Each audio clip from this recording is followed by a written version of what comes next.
الکریم وعلی آلہ وصحبہ اجمعین۔ آخری عشرہ شروع ہونے والا ہے، اس میں دو چیزیں بڑی اہم ہیں، ایک شب قدر اور ایک اعتکاف۔ شب قدر 5 راتوں میں گھومتی ہے، ایک 27 کی رات ہی شب قدر نہیں۔ ہمارے پورے ملک میں 27 کی رات اس طرح منائی جاتی ہے جیسے یہی شب قدر ہے، حالانکہ اس کو اللہ نے گھما دیا ہے۔ کبھی یہ 21 میں ہوتی ہے، کبھی 23 میں ہوتی ہے، کبھی 25 میں ہوتی ہے، کبھی 27 میں ہوتی ہے، کبھی یہ 29 میں ہوتی ہے۔ اس کو اللہ تعالیٰ نے ایسے متعین نہیں کیا ہے۔ اللہ کے محبوب صلی اللہ تعالیٰ علیہ وسلم تشریف لا رہے تھے شب قدر بتانے کے لیے، تعین کے ساتھ، متعین ہونے کے ساتھ۔ کچھ 2 آدمی آپس میں لڑ رہے تھے، تو آپ نے فرمایا کہ میں آیا تھا تمہیں بتانے شب قدر، لیکن ان کی لڑائی کی وجہ سے اللہ تعالیٰ نے مجھے اس کو بھلا دیا ہے، لہٰذا اب تم اسے 5 راتوں میں تلاش کرو۔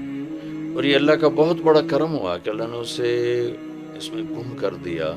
اگر اللہ تعالیٰ اس کو متعین کر کے بتا دیتے، اور آگے آنے والے زمانوں میں تو پتہ ہے کہ شب قدر میں بھی لوگ شراب بھی پئیں گے، زنا بھی کریں گے، تو پھر ایسی اللہ کی پکڑ آتی کہ شاید ہم بندر اور خنزیر بنا دیے جاتے۔ تو اللہ تعالیٰ جیسے وہ دسترخوان اترا، عیسیٰ علیہ السلام کی قوم نے کہا دسترخوان اتارو ایمان لے، انزل علینا مائدۃ من السماء، تو عیسیٰ علیہ السلام نے کہا یا اللہ دسترخوان اتار، تو اللہ تعالیٰ نے فرمایا اتار تو دوں گا، لیکن پھر کوئی ایمان نہ لایا تو وہ عذاب دوں گا کہ سب دیکھیں گے۔ تو دسترخوان اتارا، پھر بھی لوگ ایمان نہیں لائے، سوائے چند ایک کے، تو اللہ نے باقیوں کو خنزیر بنا دیا۔ تو شب قدر متعین ہوتی اور لوگ شرابیں پی رہے ہوتے، جوا کھیل رہے ہوتے، ناچ گانا کر رہے ہوتے، تو پتھر برسنا یا بندر خنزیر بننا ممکن ہے، ایسا ہوتا ممکن ہے۔ تو اللہ تعالیٰ نے اپنے نبی کے طفیل اس کو 5 راتوں میں گھما دیا۔ ایک تو 5 راتیں جاگنے سے 4 راتوں کی عبادت اور مل گئی، اور ایک شب قدر مل گئی۔ اور دوسرا اللہ کی رحمت ہوئی کہ اس کو چھپا رہنے دیا تاکہ اس کی ناقدری نہ ہو، لوگوں کو پتہ بھی نہ ہو، ناقدری نہ ہو۔ آخری عشرہ مغفرت کا، پہلا رحمت، دوسرا مغفرت، اور تیسرا گناہوں سے، جہنم سے آزادی۔ آخری عشرہ جہنم سے آزادی کا ہے۔ نبی پاک صلی اللہ تعالی علیہ وسلم ساری زندگی اعتکاف بیٹھے آخری عشرہ میں۔ بدر کی جنگ 17 کو ہوئی تو واپسی تک رمضان گزر گیا، تو نہیں بیٹھے۔ فتح مکہ رمضان میں ہوا تو یہ 2 سال آپ مدینہ سے باہر تھے، باقی 8 برس آپ مدینہ میں تھے، اعتکاف فرمایا۔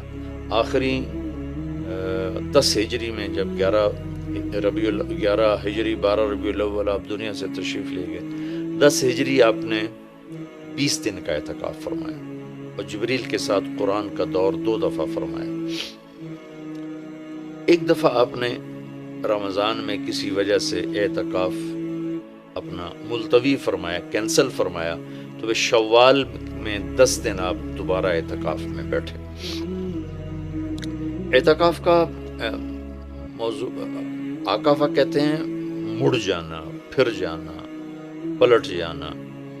تو اعتکاف کا مطلب ہے کہ اس طرح یکسو ہو کے بیٹھنا کہ دل اللہ کی طرف پھر جائے، دل اللہ کی طرف مڑ جائے۔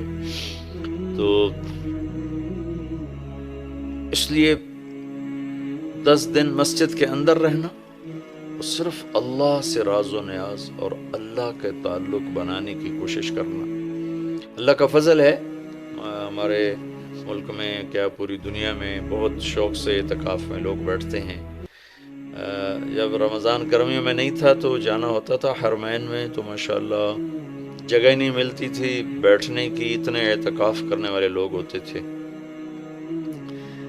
جب کوئی چیز رسم بن جاتی ہے تو اس کی روح نکل جاتی۔ اعتکاف کا مطلب ہے خلوت میں اللہ سے تعلق بڑھانا۔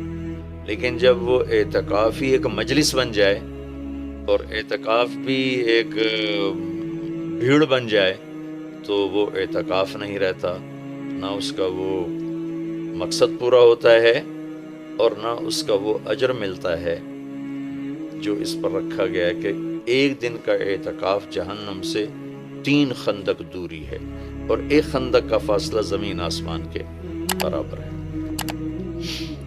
تو اعتکاف کا صحیح فائدہ تب ہے جب آپ بیٹھنے سے پہلے علماء سے پوچھ لیں کہ کیسے بیٹھنا ہے، کیا طریقہ ہے،